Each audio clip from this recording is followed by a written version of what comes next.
আমরা মানুষের ক্ষমতায়ন চাই, আমরা মানুষের ভোট দেওয়ার অধিকার নিশ্চিত করতে চাই। যে অধিকার বাংলাদেশের মানুষ হারিয়ে ফেলেছে। গত 3টি নির্বাচনে বাংলাদেশের মানুষ ভোট দিতে পারে নাই, তাদের নেতা নির্বাচন করতে পারে নাই। বিএনপি এটার জন্য 17 বছর সংগ্রাম করেছে এবং এই বিএনপির সংগ্রামের একটা পর্যায়ে কিন্তু জুলাইয়ের বিপ্লব, যে বিপ্লবে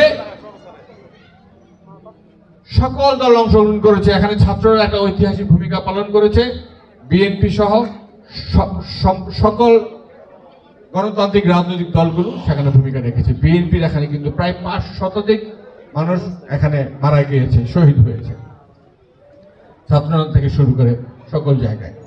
আমরা নতুনভাবে বাংলাদেশকে বিনির্মাণ করতে চাই এবং আমাদের নেতা জনাব তারেক রহমান এই জন্যই বলেছেন, আপনারা যারা বিএনপির নেতা এবং কর্মী তারা জনগণের সঙ্গে থাকুন, জনগণকে সঙ্গে রাখুন। অর্থাৎ জনগণের ইচ্ছাকে প্রাধান্য দিয়েই আপনারা আপনাদের রাজনৈতিক, সামাজিক এবং সাংগঠনিক কর্মকাণ্ড পরিচালনা করেন।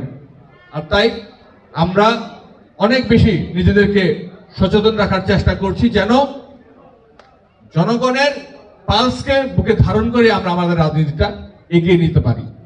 আমরা আপনাদের কাছে আশ্বাস দিতে চাই, ওয়াদা করতে চাই যে আমরা আগামী দিনে যদি সুযোগ পাই, বিএনপি যদি সুযোগ পায়, আপনাদের ক্ষমতায়নের জন্য শিক্ষা, আপনাদের স্বাস্থ্য, আপনাদের অর্থনৈতিক মুক্তি, অবকাঠামো অর্থাৎ রাস্তাঘাটের উন্নয়ন, শিক্ষা প্রতিষ্ঠান, মসজিদ মাদ্রাসা নির্মাণ থেকে শুরু করে যে কাজগুলি করার প্রয়োজন সেগুলি বিএনপি অগ্রাধিকার দিয়ে সবার আগে করবে।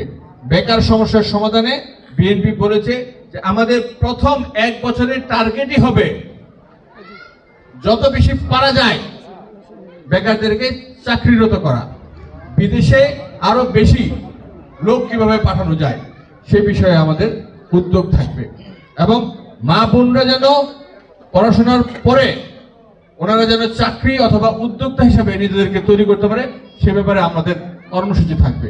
আমরা আপনাদের পাশে আছি, আপনারা আমাদের পাশে থাকবেন। আপনারা দেশনেত্রী বেগম খালেদা জিয়ার জন্য দোয়া করবেন, আমাদের নেতা যে বিএনপির ভারপ্রাপ্ত চেয়ারম্যান ওনার জন্য দোয়া করবেন। উনি যেন এই 31 দফার আলোকে বাংলাদেশের রাষ্ট্রটাকে মেরামত করে আমাদেরকে উন্নত রাষ্ট্রে রূপান্তরিত করতে পারেন।